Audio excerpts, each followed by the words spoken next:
네, 안녕하십니까. 신지식인 정인태입니다. 저는 국립한국복지대학교 특임교수를 역임했습니다.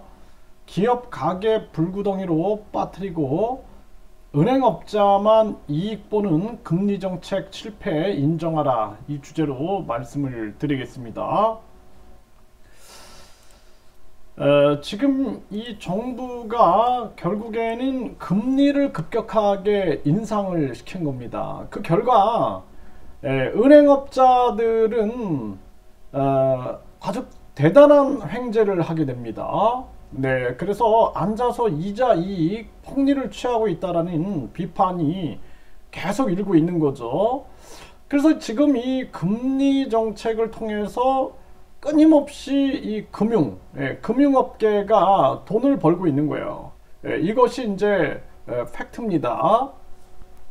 결국에는 이러한 잘못된 정책을 쓰다 보니까 이 돈맥 경화가 생겨버린 겁니다. 돈이 막혀버린 거죠.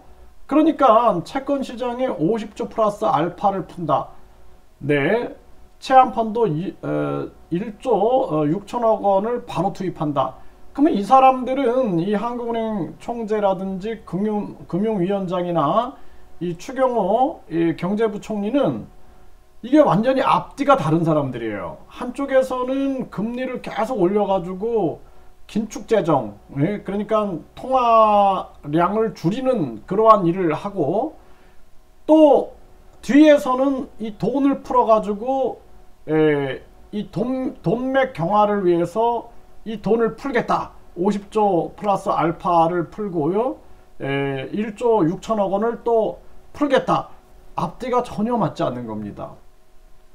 그래, 금리를 내리면 되는 거예요. 금리를. 그리고 지금 현재 가장 큰 문제가 갑자기 이렇게 우리나라 같은 경우에는 숨은 빚이 1000조에다가 그리고 가계빚이 2000조고 기업부채가 거의 3000조가 됩니다. 총 6000조인데 이자를 유예시켜 준다든지, 또 기존에 빌렸던 자들은 고정금리를 통해서 낮은 이자율을 가지고 이 사람들이 뭔가 이 시기를 버틸 수 있는 기간을 준다든지 이런 게 아니라 무참하게 서민들을 그냥 짓밟아 버리는 겁니다. 이거는 약탈자의 모습이지 경제의 모습이 아니에요. 이거는 경제가 아니라 완전 약탈자의 폭력이다라는 거예요. 폭력. 네. 그렇기 때문에 앞뒤가 안 맞는 일을 지금 하고 있는 거예요. 앞뒤가. 그리고 이 최고 신용등급 채권만 지원하는 정부, 내가 이럴 줄 알았습니다. 내가 그냥 한마디로 말해서 금리를 올리지 말고 금리 인상을 중단을 하고 금리를 도리어 내려야 되는 거예요. 일본처럼. 일본은 마이너스 금리를 가고 있죠.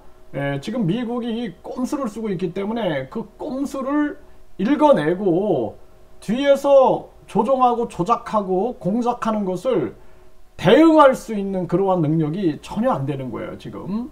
그러니까 지금 급한 것은 A2 이하 신용등급 중소 증권사들인데, 이들은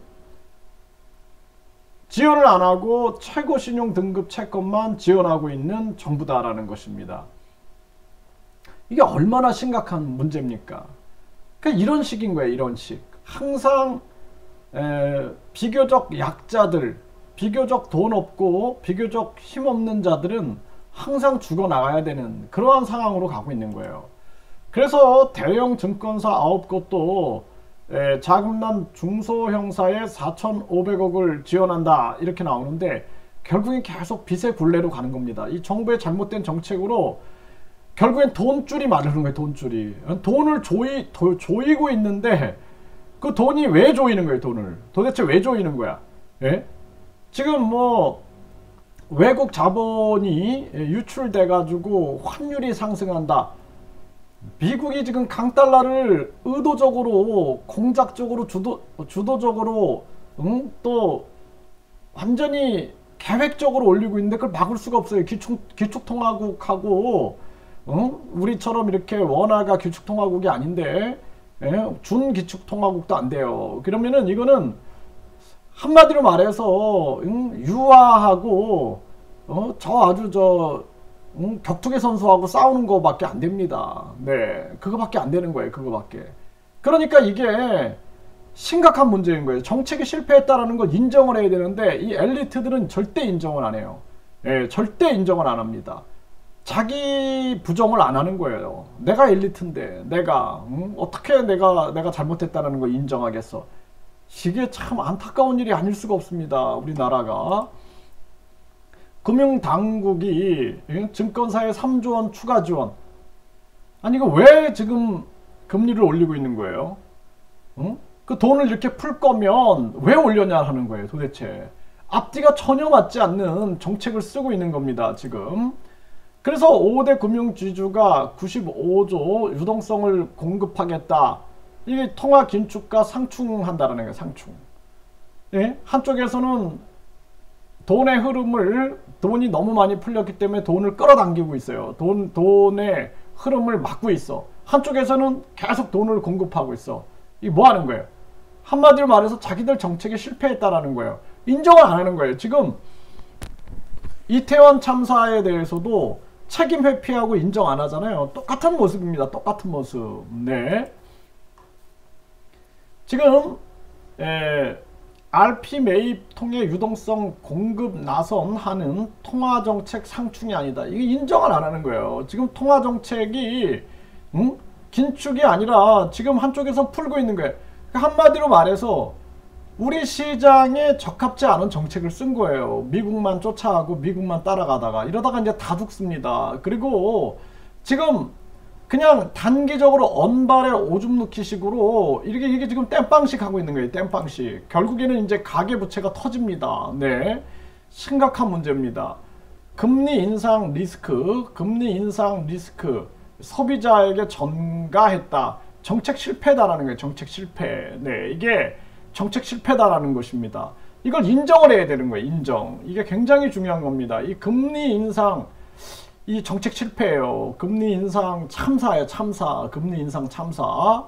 네, 아주 심각한 문제다. 네, 급격한 금리 인상만이 대책이 아니다라는 거예요. 그래서 이 이자를 유예해 준다든지 고정금리로 변경해 준다든지 이런 정책을 써야 된다는 거예요. 지금 이 인정을 해야 되는 거예요. 내가 지금 잘못했습니다. 이 정책이 지금 실수했다라는 걸 인정을 하고 윤 정부는 이거 참 뭔가 잘못됐다라는 걸 빨리 인식하고 바꾸지 않으면 안 된다라는 거예요. 바꾸지 않으면. 이게 아주 심각한 그러한 정황이 아닐 수가 없다라는 겁니다. 이게 우리나라가 아주 큰 위기 속으로 지금 흘러 들어가고 있는 그러한 정황이다라는 것을 분명하게 인식을 해야 한다라는 것입니다.